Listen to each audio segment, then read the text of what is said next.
Originals.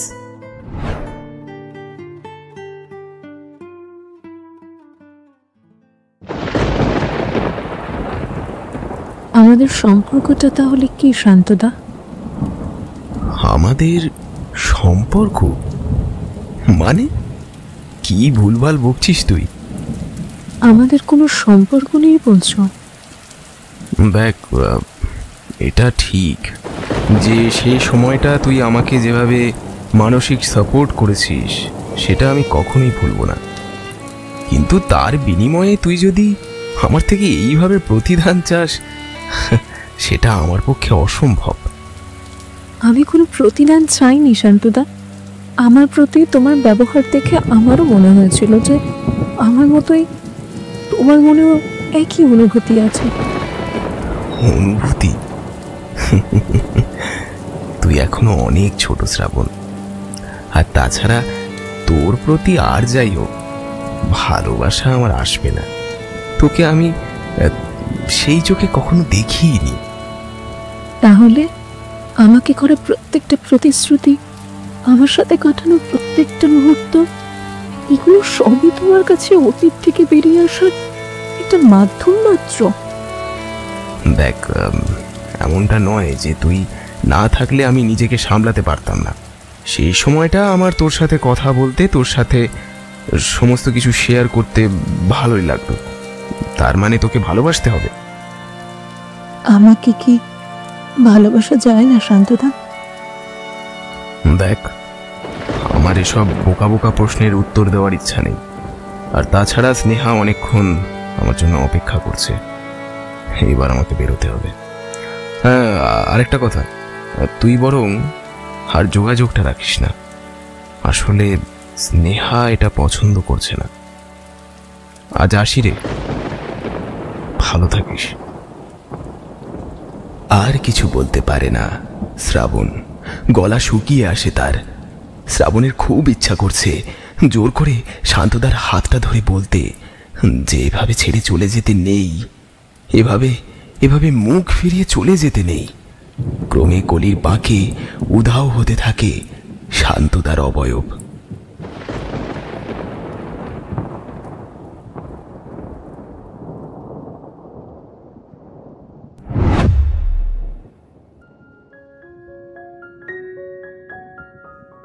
প্রেম বন্ধুরা, এই প্রেম এমন একটা জিনিস যা আমাদের সব থেকে বেশি আনন্দ দেয়, আবার সব থেকে বেশি কষ্ট প্রেমই দেয়।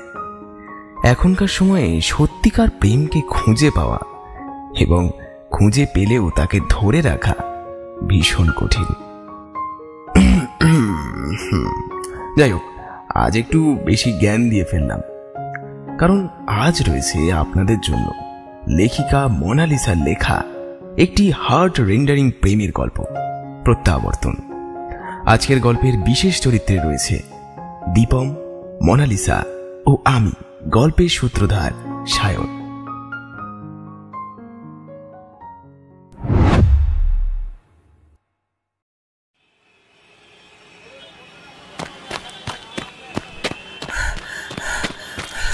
বুবু, আরে এই বুবু, আরে আরে দাঁড়া না রে, এই বুবু। দৌড়াতে দৌড়াতে একটা মেয়ের পেছন পেছন বেশ জোরে হেঁটে এলো একটা ছেলে।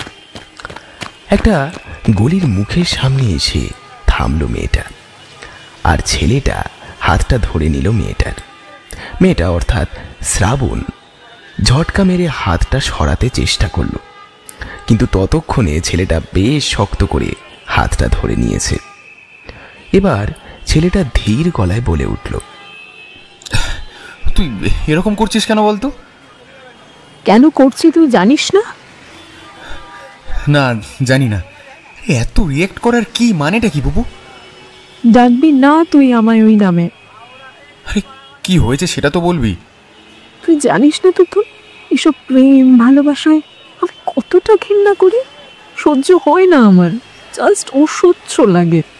এসব বিয়ে, প্রেম, সংসার নই আমি ম্যারেজ মেটেরিয়াল, আমি চাইও না হতে।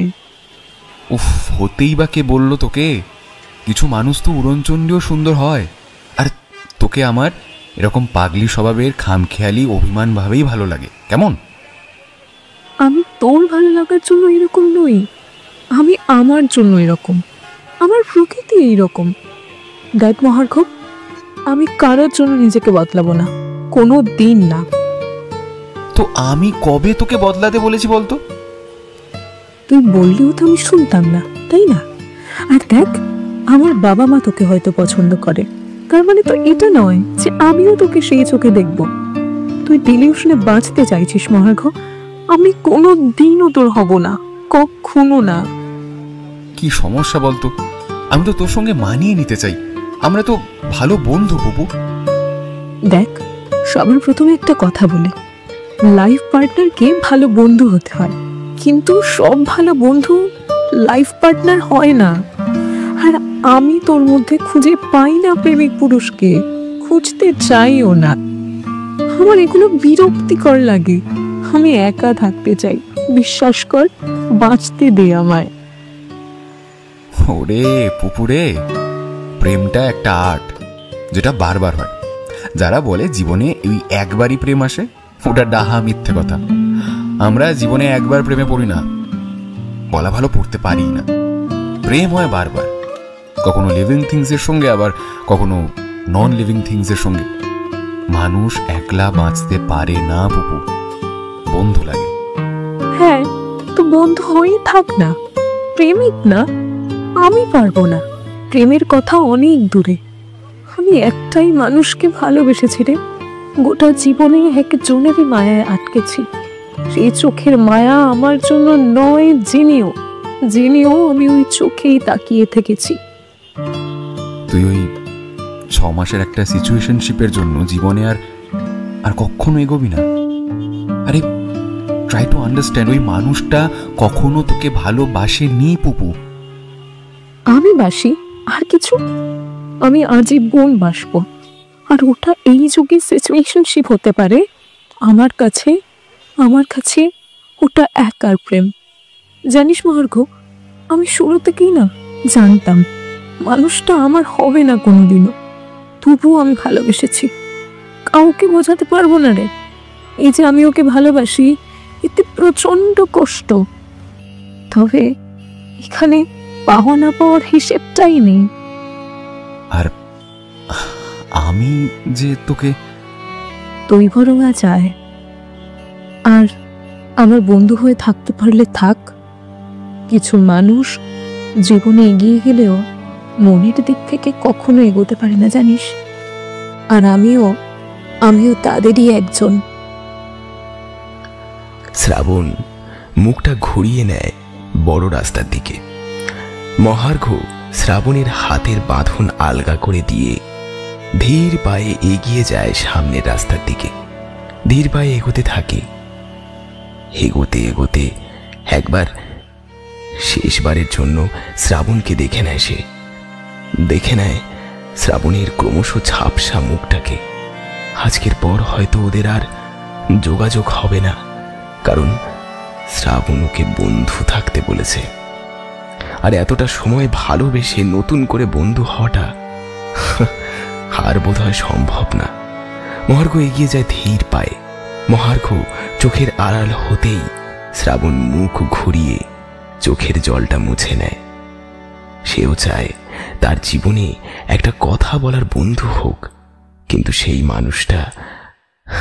মানুষটাকে বুকের মাঝে আজও শ্রাবণ আগলে রেখেছে। তাকে সরিয়ে ফেলা এই এক জীবনে হয়তো আর সম্ভব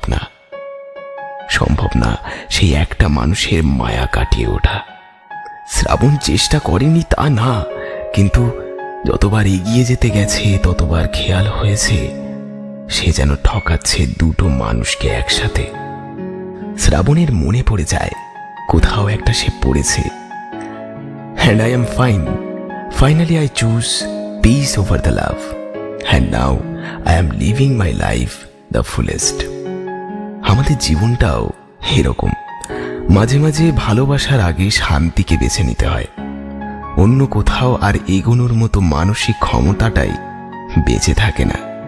তাই আমরা একাকিত্ব বেছে নিই। শ্রাবণ শুধু বিড়বিড় করে বলে উঠল, তোমার দেওয়া কষ্টে যে তোমায় জড়িয়ে ধরেই কাঁদতে ইচ্ছে করে শান্ত।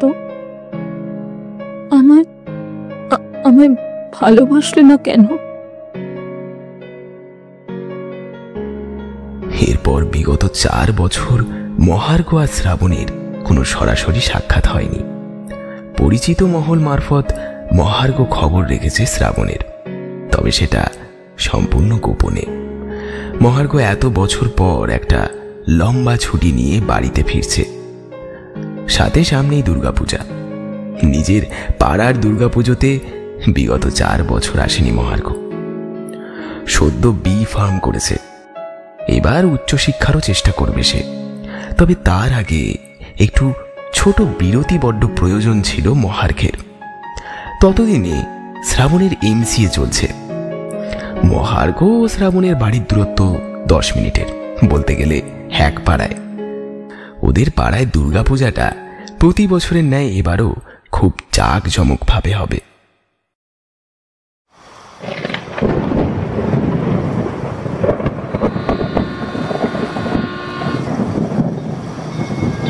বিকেল 4টে নাগাদ স্টেশনে নামে মহার্ঘ। আকাশ মেঘলা, সাথে বৃষ্টি অবিরাম পড়ছে। অপেক্ষা না করে মহার্ঘ একটা ট্যাক্সি বুক করে। ও ট্যাক্সি, আরে এদিকে এদিকে এদিকে।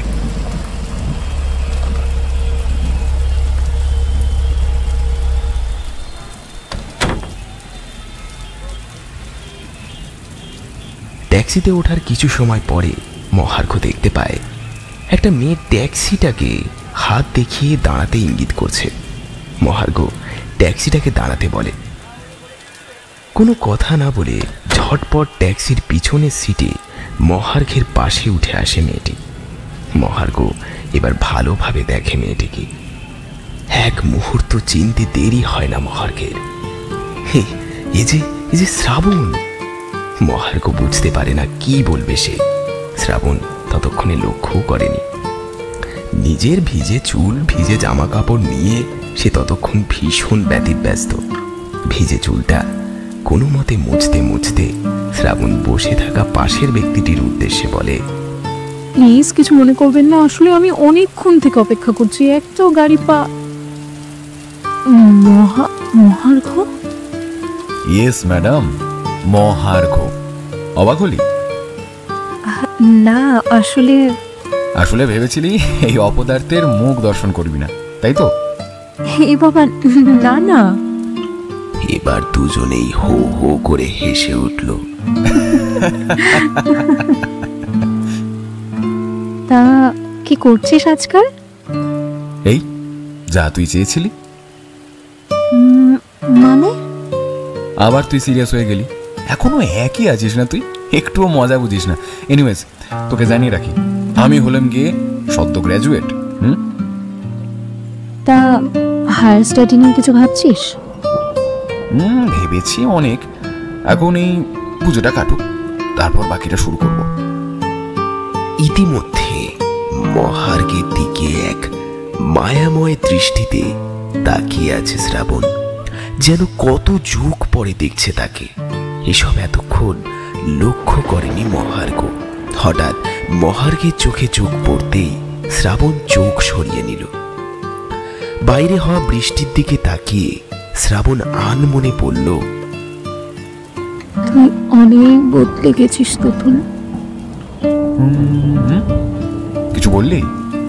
শ্রাবণ মুখ ফেরাতেই মহার্ঘ লক্ষ্য করল শ্রাবণের চোখ ছলছল করছে। এই 1 মিনিট বাবু, তুই কাঁদছিস? আরে না, চোখটা আসলে বড্ড খচখচ করছে। উফ, দূর। এই চুপ কর, কই দেখি। মহার্ঘ শ্রাবণের কাছে সরে আসতেই শ্রাবণ কুঁকড়ে গেল। শ্রাবণের অস্বস্তিটা বুঝতে পেরে সরে যায় মহার্ঘ। ও সরি, আসলে ইটস ওকে। এবার মহার্ঘ ড্রাইভারের উদ্দেশ্য করে বলে, দাদা ওই সামনের ওই গোলাপি বাড়িটার সামনে দাঁড়াবে না? কতদিন থাকছিস এবার?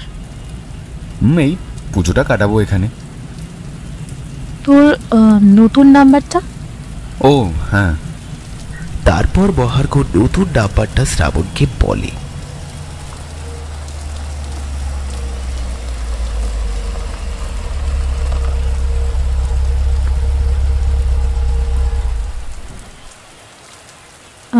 আচ্ছা, তবে আসি রে। মহার্ঘ হালকা হেসে ঘাড় নেড়ে সম্বোধন জানালো। মহার্ঘ লক্ষ্য করল শ্রাবণ কেমন চুপচাপ হয়ে গেছে, কিন্তু শেষে শ্রাবণ যে নিজে থেকে মহার্ঘের নাম্বারটা চাইবে তা একদমই ছিল আনএক্সপেক্টেড। যাক, শেষমেশ মহার্ঘ বাড়ি পৌঁছায়। এতদিন পর ছেলে বাড়ি ফেরায় সবাই খুব খুশি। মহার্ঘের পরিবারে আছে মহার্ঘের মা, বাবা আর তার ছোট পিসি, যাকে তুতুন ওরফে মহার্ঘ ছোট পি বলে সম্বোধন করে। ফ্রেশ হয়ে একটু খেয়ে ঘরে ঢুকে ফোনটা চেক করে মহার্ঘ। দেখে একটা আননোন নাম্বারের মেসেজ। পৌঁছে গিয়েছিস? মহার্ঘ বুঝতে পারল সেটা শ্রাবণ ছাড়া আর কেউ নয়। মহার্ঘ রিপ্লাই করল, এই জাস্ট এলাম। তারপর দুজন দুজনকে গুড নাইট জানিয়ে সেদিনের মতো কথা আর এগোয় না।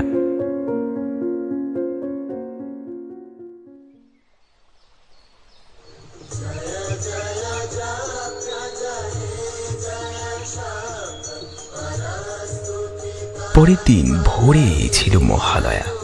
সকাল সকাল ঘুম থেকে উঠে মহার্ঘ তার বাবার সাথে গঙ্গায় গেল তর্পণ করতে। তারপর বাড়ি ফিরতেই পাড়ার মণ্ডপ থেকে ডাক এলো। তাড়াতাড়ি দুপুরের খাওয়া দাওয়া শেষ করে মণ্ডপে পৌঁছালো মহার্ঘ। সেখানে উপস্থিত সকলের মাঝে মহার্ঘ লক্ষ্য করল শ্রাবণও এসেছে সেখানে। শ্রাবণ ততক্ষণে লক্ষ্য করেনি। পাড়ার পুজো কমিটির সঙ্গে আলোচনার পর মহার্ঘ শ্রাবণের কাছে গেল। শ্রাবণ মহার্ঘকে দেখে বেশ খুশি হলো। কিরে, আজ ইউনিভার্সিটি যাসনি? না, আসলে টুবাইদা বললো পুজোর ব্যাপারে কিছু আলোচনা করার আছে, আর পাড়ার পুজোর দায়িত্ব নেওয়ার মতো সমবয়সী কেউ তেমন আর নেই এখন। সবাই এখন পড়াশুনো চাকরির জন্য বাইরে থাকে, তাই মাই বলল হাতে হাতে যদি কোনো সাহায্য করা যায় তাই এলাম। তারপর তুই বল, এতদিন পর ফিরলি, বেশ আদর যত্নে আছিস তাহলে? আচ্ছা, কাকিমার শরীরটা কেমন আছে রে? অনেক দিন ওদিকটা যাওয়া হয় না। হ্যাঁ, যত্ন তো ভালোই হচ্ছে, আর মায়ের শরীর মোটামুটি ভালোই আছে। তবে ওই ছোট পির একটু শরীরটা খারাপ। তবে আমি বলেছি কালকে ছোট পিকে নিয়ে ডাক্তারের কাছে যাব।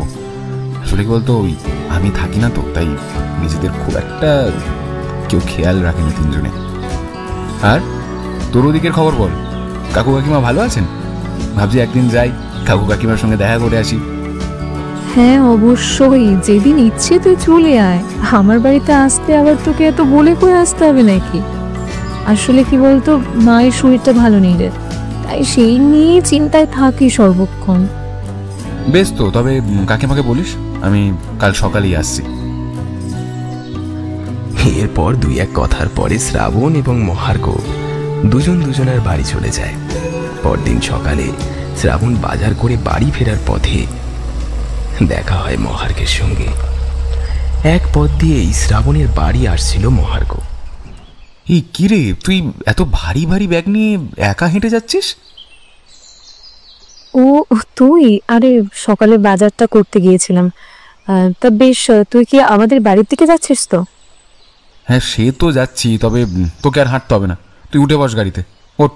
আরে না না, চলেই তো এসেছি, এটুকু আমি যেতে পারবো। হ্যাঁ আমি জানি তুই যেতে পারবি, আর আমি না থাকলে তুই একাই যেতিস, কিন্তু যেহেতু আমার তোর সাথে দেখা হয়ে গেছে এবং আমি তোর বাড়িতেই যাচ্ছি, তাই এই মুহূর্তে তুই আমার গাড়িতেই উঠে বস। আর কথা না বাড়িয়ে শ্রাবণ মহার্ঘের গাড়িতে উঠে পড়ে।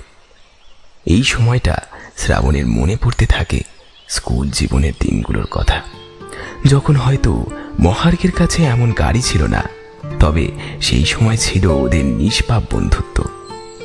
এবং ফিরতি পথে মহার্ঘের সাইকেলের পিছনে বসে বাড়ি ফেরা, সেই দিনগুলো মনে করতে থাকে শ্রাবণ। ছোট থেকে শ্রাবণ ভালোভাবে বুঝতে পারত যে মহার্ঘ কতটা তাকে পছন্দ করে। সবকিছু বোঝার পরেও সর্বদা শ্রাবণ মহার্ঘকে তার ভালো বন্ধু হিসাবেই মেনে এসেছে। মহার্ঘের প্রতি একটি সুপ্ত অনুভূতি থাকলেও সেটি ভালোবাসা নাকি বন্ধুত্ব সেটা নিয়ে যথেষ্ট দ্বিধাদ্বন্দ্ব আছে শ্রাবণের। এরপর দুজনেই শ্রাবণের বাড়িতে পৌঁছায়। এরপর শ্রাবণের বাড়িতে কিছুক্ষণ কাকু কাকিমার সাথে কথা বলার পর ফেরার সময়, এখনই বেরিয়ে যাবি? আর একটু থেকে গেলে হতো না?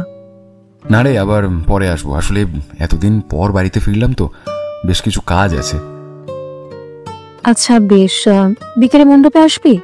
আসলে টুবাইদার সকলকেই ডেকেছে, কাজ বাকি আছে কিছু মণ্ডপের, সেগুলোর জন্য। তুই যদি সময় বের করে আসতে পারিস তাহলে খুব ভালো হয়। হ্যাঁ, মণ্ডপে তো অবশ্যই আসবো। বাই দ্য ওয়ে, তুইও আসিস কিন্তু। এত বছর পর মহার্ঘের সঙ্গে শ্রাবণের সামনাসামনি কথা হওয়ার পর মহার্ঘ লক্ষ্য করে শ্রাবণ অনেক বদলে গিয়েছে। আগের থেকে একটু বেশি বিনয়ী আর একটু বেশি চুপচাপ হয়ে গেছে মেয়েটা। কেমন যেন গুছানো, পরিপাটি এবং শান্ত। বিকালে মহার্ঘ এবং শ্রাবণের দেখা হয়। মণ্ডপের কাজ শেষ হতে বেজে যায় রাত 9টা। এরপর মহার্ঘ শ্রাবণকে বাড়ি পৌঁছে দেওয়ার কথা বললে প্রথমে শ্রাবণ একটু ইতস্তত বোধ করে, কিন্তু মহার্ঘের জোড়াজুড়িতে শেষমেশ শ্রাবণ রাজি হয়। এইভাবে পেরোয় 3টি দিন। শ্রাবণের পরিবর্তনগুলো মহার্ঘ ভালোভাবেই টের পাচ্ছে প্রতি মুহূর্তে। তার উড়নচণ্ডী পুপুটা কখন যেন ধীর স্থির শান্ত অনুগত হয়ে গেছে। ষষ্ঠীর দিন সকালে একটু আগেই মহার্ঘ মণ্ডপে পৌঁছে যায়। সেখানে শ্রাবণকে দেখতে না পেয়ে শ্রাবণকে একটা কল করে।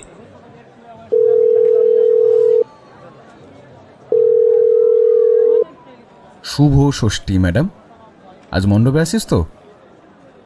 হ্যাঁ রে, আসছি। আসলে একটু কাজ ছিল, তাই একটু দেরি হচ্ছে। আমি তৈরি হয়ে কিছুক্ষণের মধ্যেই বেরোচ্ছি। আচ্ছা বেশ, আয় তবে। এরপর ষষ্ঠী, সপ্তমী, অষ্টমী, নবমী প্রত্যেকটি দিন শ্রাবণ এবং মহার্ঘ পাড়ার মণ্ডপে একসাথে কাটায়। সাথে বাড়তে থাকে ওদের পুরনো বেনামি সম্পর্কের ঘনত্ব। দশমীর দিন সকালে শ্রাবণের ফোন আসে। কিরে, এত সকাল সকাল? সুপ্রভাত, সাথে শুভ বিজয়া। এখনো ঘুমাচ্ছিস? আর কি করবো, কদিন যা ধকল গেল। পুজো শেষে এবার কদিন শুধু বিশ্রাম নেব, ব্যাস। তোকে কি বললো পুজো শেষ? আরে পাগল, আজ বিজয়া। এখনো গৌরী মায়ের শ্বশুর বাড়ি যাওয়ার সময় হয়নি, আর এর মধ্যেই তুই বলছিস পুজো শেষ। আচ্ছা ছাড়, বাদ দে। তুই এত সকাল সকাল? আসলে একটা অনুরোধ নিয়ে তোকে ফোন করেছি এত সকালে। একটা কথা রাখবি আমার? বাপরে, আজ পর্যন্ত তোর কোন কথাটা রাখিনি বলতো? তুই চেয়েছিলি বলে তোর থেকে অনেক দূরে সরে গিয়েছি। তোর ভালোর জন্য, তোর সুখে থাকার জন্য আমি সব কিছু করতে পারি, সেটা আশা করি তোর থেকে ভালো কেউ জানে না। আরে আমি এসব কিছু বলছি না, একটা ছোট আবদার আছে, বলতে পারিস? হ্যাঁ বেশ, তো বল না, কি আবদার? আজ একবার আমাকে বাগবাজার ঘাটের বিজয়া দশমী দেখাতে নিয়ে যাবি রে? হ্যাঁ তা বেশ, তো মন্দ কি? সারা পুজো তো কোথাও বেরোনোই হলো না। বেশ, তবে আজ বিকেলের পর তৈরি হয়ে থাকিস। সত্যি? মানে সত্যি তুই যাবি? আরে হ্যাঁ রে বাবা, সত্যি। এরপর বিকালে মহার্ঘ তৈরি হয়ে শ্রাবণকে নিতে আসে সেখানে। কাকিমাকে আশ্বস্ত করে শ্রাবণকে নিয়ে বেরিয়ে পড়ে মহার্ঘ। অনেক বছর পর শ্রাবণ আর মহার্ঘ বেরিয়েছে। একসাথে স্কুলে পড়তো, তখন প্রায়ই এদিক ওদিক ওরা ঘুরতে যেত, তবে সেটা খুবই সীমিত জায়গার মধ্যে। তবে প্রথমবার শ্রাবণের খুব অন্যরকম অনুভূতি হয়েছে। এরপর তারা দুজনে সন্ধ্যের দিকে বাগবাজার ঘাটে পৌঁছায়। সেখানে কিছুক্ষণ বিজয়া দেখার পর গঙ্গার ধার ধরে হাঁটতে থাকে মহার্ঘ ও শ্রাবণ। শ্রাবণের আজ শান্তি লাগছে। অনেক বছর পর তার মনের মধ্যে জমে থাকা অনেকগুলো পাথর যেন সরছে আস্তে আস্তে। ইতিমধ্যে মহার্ঘ খেয়ালও করেনি যে এক দৃষ্টিতে তাকিয়ে আছে শ্রাবণ মহার্ঘের দিকে। কিছুক্ষণ তাকিয়ে থাকার পর শ্রাবণ মহার্ঘকে জিজ্ঞাসা করে, আচ্ছা তুতুন, একটা সত্যি কথা বলবি? কি কি কথা? সবটা কি এখনো আগের মতো আছে রে? আগের মতো মানে? সত্যি বলতে এই 4টি বছর আমাকে অনেক কিছু শিখিয়েছে, জানিস তো। ভালোবাসার মর্ম আমি তখন বুঝেছি যখন ভালোবাসার মতো মানুষটা আমার থেকে অনেক দূরে চলে গেছে। এত কাল যে আমার ভুল মানুষের প্রতি অনুভূতি, ভালোবাসা কতটা আমাকে নিঃশেষ করে ফেলেছে তা আমি বুঝেছি যখন যখন তুই আমার জীবন থেকে চলে গেলি। জীবনের সবকিছুর বিনিময়ে আমি শুধু চেয়েছি অপরিসীম ভালোবাসা। শুধু সঠিক সময়ে সে ভালোবাসার দাতাকে আমি শনাক্ত করতে পারিনি। নিজেকে বড় অপরাধী মনে হয়, জানিস। কিন্তু এমন তো কোনো অপরাধ তুই করিসনি। অপরাধ করিনি বলছিস? দিনের পর দিন তোকে অবহেলা করেছি, অবজ্ঞা করেছি। দিনের পর দিন তোর ভালোবাসার প্রতি আমি এত অসম্মান দেখিয়েছি যার মাসুল আমাকে সারা জীবন দিয়ে যেতে হবে হয়তো। কি ভুলভাল বলছিস বলতো? কিসের ভুল আর কিসের মাসুল? আমি জানি না আজ কথাটা জানানোর খুব একটা প্রয়োজন আছে কিনা, কিংবা এই কথা বলার এটা সঠিক সময় কিনা। তবে আজ যদি আমি না বলি তাহলে হয়তো সারা জীবন এই আফসোসটাই থেকে যাবে যে শেষবারের মতো নিজের ভালোবাসাটুকু স্বীকার করতে পারিনি। মহার্ঘ অবাক হয়ে তাকিয়ে থাকে শ্রাবণের দিকে। এত কাল তো নিঃস্বার্থভাবে একতরফা ভালোবেসে গিয়েছে মহার্ঘ শ্রাবণকে। ভালোবাসার বিনিময়ে ভালোবাসা কখনোই প্রত্যাশা করেনি মহার্ঘ। সবসময় চেষ্টা করেছে শ্রাবণকে ভালো রাখার, কারণ মহার্ঘের কাছে ভালোবাসার সমার্থক শব্দ হচ্ছে ভালোবেসে ভালো রাখা। একটু স্পষ্ট করে বলবি ঠিক কি বলতে চাইছিস তুই? আচ্ছা তুতুন, তুই কি আমাকে শেষবারের মতো ক্ষমা করে দিতে পারবি? শেষবারের মতো তোর পুপুকে আঁকলে নিবি? ছলো ছলো চোখে প্রশ্ন করে মহার্ঘ। তুই তুই তুই সত্যি বলছিস? ততক্ষণে শ্রাবণের চোখ থেকে জল গড়িয়ে পড়ছে। দেরিতে হলেও আমি বুঝেছি, জানিস, তুই আমাকে ঠিক কতটা ভালোবেসেছিলি, ঠিক কতটা ভালোবাসলে এতটা ত্যাগ করা যায়। হ্যাঁ, এটা ঠিক যে আমি কখনোই তোর ভালোবাসার সম্মান করিনি। তবে তুমি বিশ্বাস কর, এই 4টে বছর না আমি মনে প্রাণে তোর জন্য অপেক্ষা করেছি। অনেকভাবে চেষ্টা করেছি, কোনোভাবে তোর সঙ্গে যোগাযোগ করে উঠতে পারিনি। শেষমেশ সবটা আমি ঈশ্বরের হাতে ছেড়ে দিয়েছি। তোর জন্য অপেক্ষা করেছি। বিশ্বাস ছিল, জানিস তো, বিশ্বাস ছিল তুই একবার না একবার ঠিক ফিরে আসবি। এতকাল মহার্ঘ প্রত্যাশা রেখেছিল যে শ্রাবণ তার ভালোবাসাটা গ্রহণ না করলেও তার বন্ধুত্ব শ্রাবণকে সব সময় ভালো রাখবে। আজ এতগুলো বছর পর যখন মহার্ঘের সেই একতরফা প্রেম একরাশ ভালোবাসার ডালি সাজিয়ে তার কাছে ধরা দিচ্ছে, তখন কোনোটাই আর মহার্ঘ বিশ্বাস করতে পারছে না।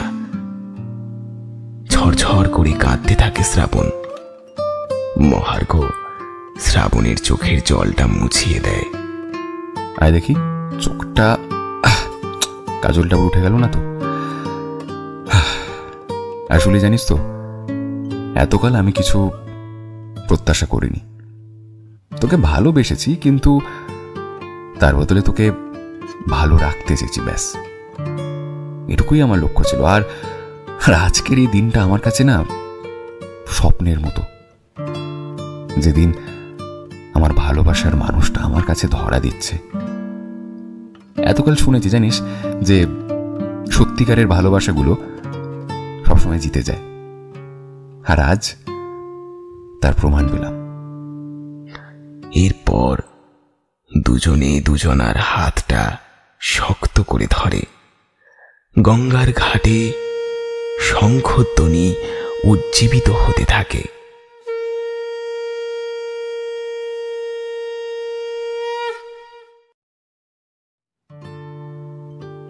এরপর পেরিয়ে যায় 7টা বছর।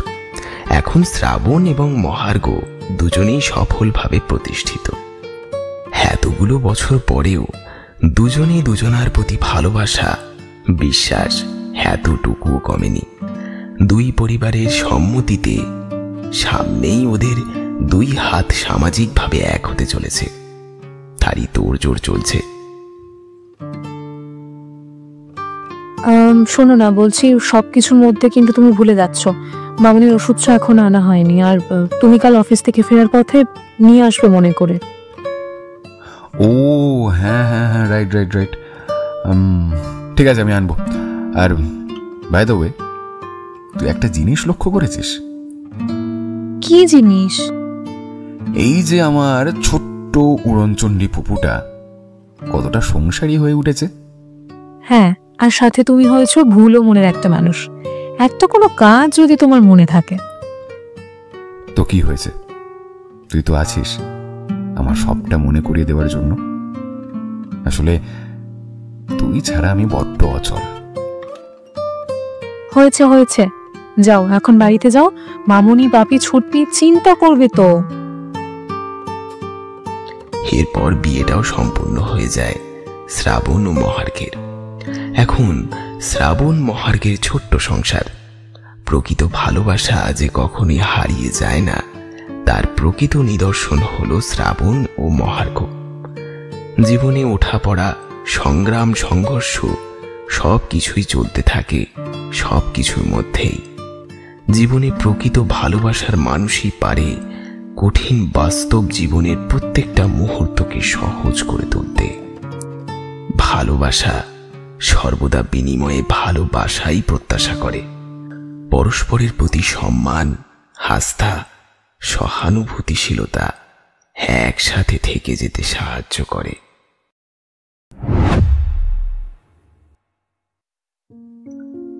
শুনছিলেন প্রত্যাবর্তন, কলমে মোনালিসা। আশা করি গল্পটি আপনাদের ভালো লেগেছে। সাবস্ক্রাইব তো আপনারা বললেও হয়তো করবেন না, যাকে সে কথা। আজ মহার্ঘের চরিত্রে দীপম, শ্রাবণের চরিত্রে মোনালিসা এবং শান্তনু ও সূত্রধার আমি সায়ন। দেখা হচ্ছে পরের গল্পে। ততদিন ভালো থাকবেন, সুস্থ থাকবেন।